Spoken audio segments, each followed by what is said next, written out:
Setelah Rasulullah Shallallahu Alaihi Wasallam wafat pada hari Senin 12 Rabiul Awal tahun ke-11 Hijriah, Madinah diliputi duka yang sangat dalam. Para sahabat begitu kehilangan. Bahkan Umar bin Khattab sempat berdiri dan berkata kepada orang-orang yang hadir pada saat itu, "Demi Allah, Rasulullah tidaklah wafat. Beliau hanya pergi menghadap Robnya, sebagaimana Musa pergi ke Turzina.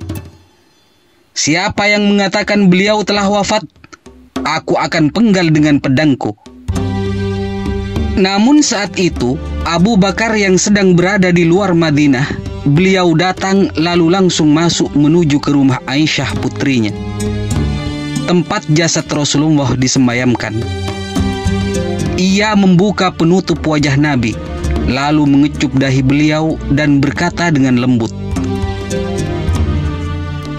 "Engkau hidup mulia dan wafat dalam keadaan mulia. Demi Allah, Allah tidak akan mengumpulkan dua kematian atasmu. Sesungguhnya engkau telah wafat, wahai Rasulullah." Abu Bakar lalu keluar menemui orang-orang, kemudian beliau naik mimbar. Ia berkata dengan suara tenang namun tegas, "Wahai manusia, siapa yang menyembah Muhammad, maka sesungguhnya Muhammad telah wafat.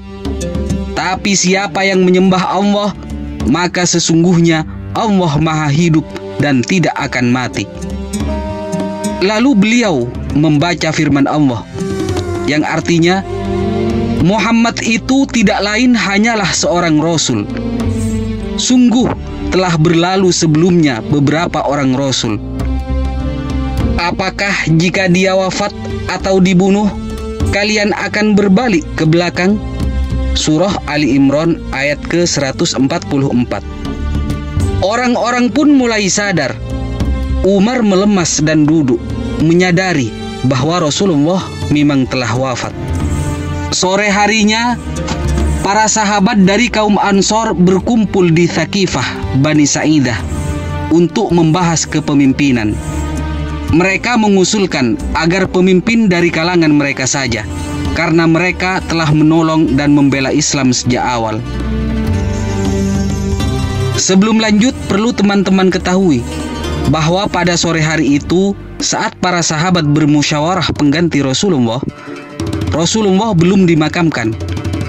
Bahkan riwayat yang sahih mengatakan pemakaman Rasulullah sempat tertunda sampai 3 hari. Jadi jelasnya seperti ini. Hari Senin pagi Rasulullah wafat. Siangnya Umar sempat menyangkal wafatnya Nabi. Abu Bakar menenangkan dan membacakan ayat. Sore harinya musyawarah pemilihan khalifah di Thaqifah. Hari Selasa baiat umum untuk Abu Bakar sebagai khalifah. Dan pada malam hari Rabunya jenazah Rasulullah dimakamkan. Tapi keterlambatan jenazah Rasulullah Shallallahu Alaihi Wasallam untuk dimakamkan bukan karena kesengajaan atau ketidakpedulian para sahabat. Bukan karena alasan itu, beliau tetap menjadi sosok yang sangat dicintai para sahabat dan seluruh umat Islam. Ada beberapa alasan mengapa pemakaman Rasulullah sampai terlambat 3 hari. Yang pertama, para sahabat radhiyallahu anhum menjaga urusan umat.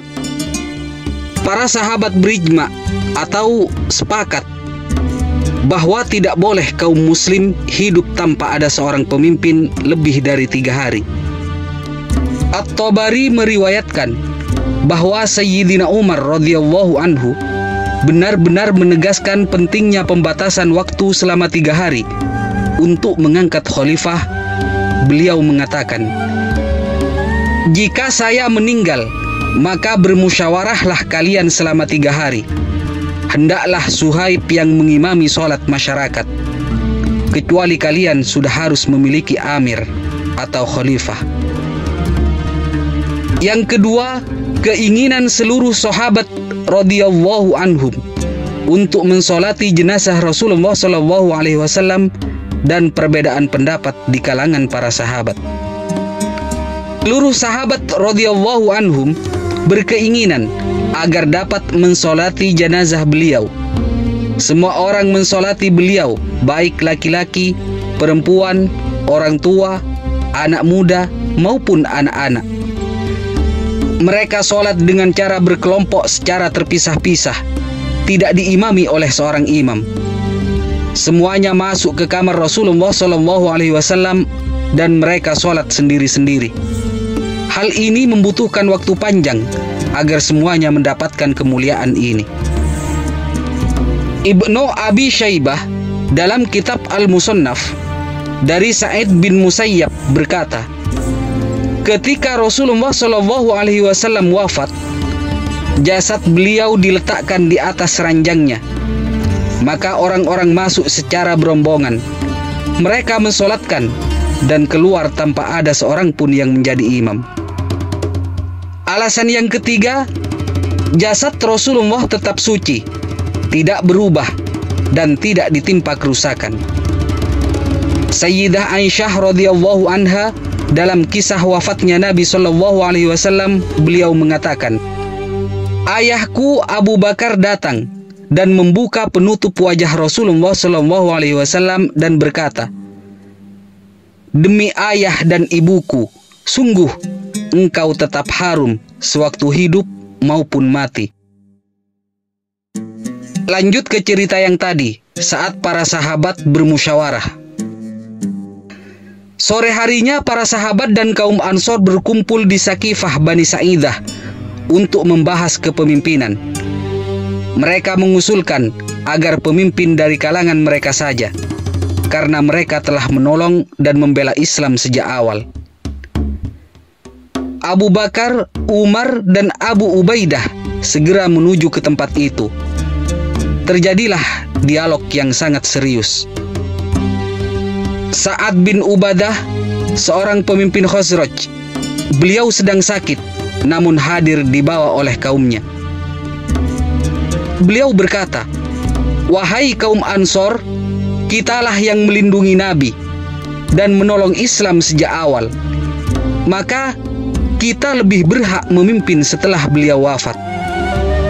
Umar bin Khattab berdiri dan ingin berbicara, namun Abu Bakar memberi isyarat agar beliau duduk.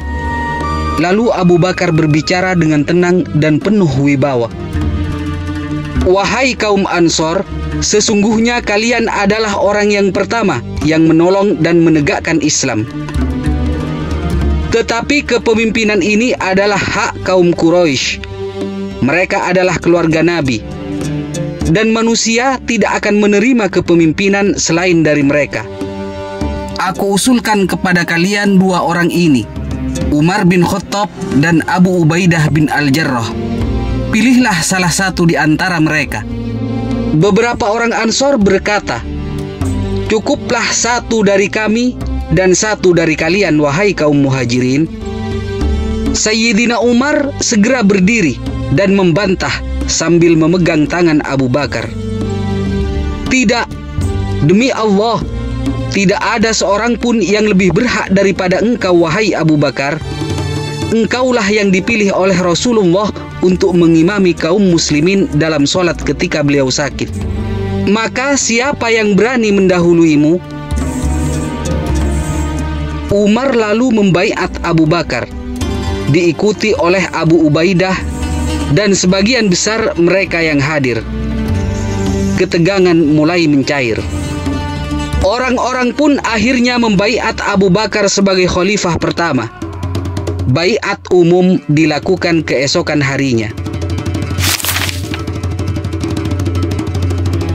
Keesokan harinya setelah dibaiat, Abu Bakar berdiri di atas mimbar dan menyampaikan pidato yang menjadi contoh seorang pemimpin yang rendah hati.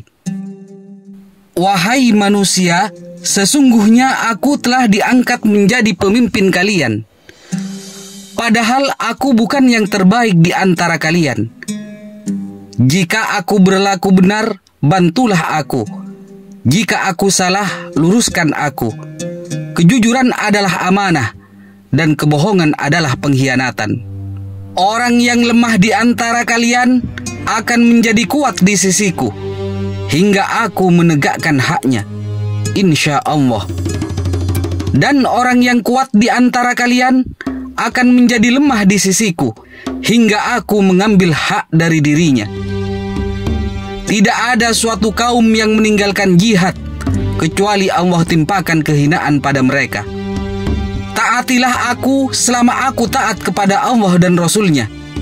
Jika aku menyimpang dari itu, maka tidak ada ketaatan atas diriku. Sahabat-sahabat tarikh inspirasi, itulah prinsip awal dari kepemimpinan Khalifah Abu Bakar As-Siddiq. Semoga Allah meridhoinya. Amin. Tak lama setelah beliau memimpin, banyak kabilah Arab mulai membangkang. Ada yang enggan membayar zakat, bahkan ada yang murtad dan mengikuti nabi palsu seperti Musailamah Al-Kadzab. Pembangkangan terhadap kekhalifahan Abu Bakar As-Siddiq terjadi segera setelah beliau dibaiat. Bahkan dalam hitungan hari setelah wafatnya Rasulullah SAW. Pembangkangan mulai tampak sejak hari itu juga, yaitu sejak Abu Bakar dibaiat sebagai khalifah, terutama dari kabilah-kabilah Arab yang tinggal di luar Madinah. Dalam waktu beberapa hari hingga pekan-pekan pertama kekhalifahan Abu Bakar, banyak kabilah yang menolak membayar zakat. Sebagian mengaku masih muslim, namun menolak otoritas Madinah. Dan sebagian murtad total, bahkan mengikuti nabi-nabi palsu seperti Musailamah Al-Kadzab dari Yamamah, Tulaihah Al-Asadi dari Bani Asad, Sajah, seorang wanita dari Bani Tabim. Sebagian sahabat menyarankan agar penyerangan terhadap mereka ditangguhkan terlebih dahulu karena kondisi masih genting. Tapi Abu Bakar menolak dengan keras. Khalifah Abu Bakar berkata kepada Sayyidina Umar radhiyallahu anhuma, "Apakah agama akan berkurang sementara aku hidup? Demi Allah, jika mereka menolak untuk membayar seutas tali unta yang biasa mereka serahkan kepada Rasulullah, aku akan perangi mereka karena hal itu." Di dalam riwayat yang lain dikisahkan, ketika Nabi Muhammad SAW wafat dan Abu Bakar As-Siddiq menggantikannya, banyak orang yang kafir dari bangsa Arab. Umar berkata kepada Abu Bakar, "Wahai Abu Bakar, bisa-bisanya engkau memerangi manusia, padahal Rasulullah SAW bersabda, aku diperintah untuk memerangi manusia sampai mereka mengucapkan La ilaha illallah. Barang siapa yang mengucapkannya telah haram darah dan jiwanya, kecuali dengan hak atau dengan jalan yang benar. Adapun hisabnya diserahkan kepada Allah." Abu Bakar berkata, "Demi Allah, akan kuperangi orang yang membedakan antara sholat dengan zakat, karena zakat adalah hak Allah atas hartanya. Demi Allah, jika ada orang yang enggan membayar zakat di masaku, padahal mereka menunaikannya di masa Rasulullah, akan kuperangi dia." Umar berkata, "Demi Allah, setelah itu tidaklah aku melihat, kecuali Allah telah melapangkan dadanya untuk memerangi orang-orang tersebut. Dan aku yakin ia di atas kebenaran." Maka dimulailah perang melawan orang-orang murtad, dipimpin oleh panglima seperti Khalid bin Walid. Perang ini berlangsung di berbagai wilayah seperti Yamamah, Bahrain, Oman, dan Najd. Musailamah akhirnya terbunuh dalam pertempuran sengit di Yamamah, dan kaum muslimin kembali bersatu.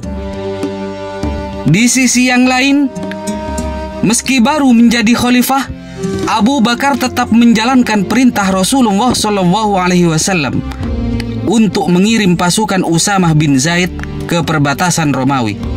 Meski banyak yang meragukan kemampuan Usamah karena ia masih muda. Abu Bakar berkata kepada Usamah, "Wahai Usamah, laksanakanlah perintah Rasulullah, janganlah kamu mundur. Ia bahkan berjalan kaki mengantarkan Usamah bin Zaid, padahal Usamah berada di atas kuda. Ketika Usamah berkata, "Wahai Khalifah Rasulullah, naiklah." Abu Bakar menjawab, "Tidak, engkau di atas kendaraan dan aku di kaki Allah. Tidak ada masalah jika aku berjalan."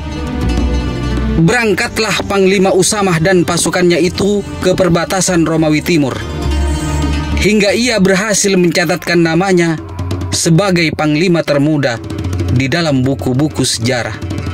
Kemenangan Usamah terhadap pasukan Romawi inilah yang mengangkat moral kaum muslimin yang memerangi orang-orang murtad.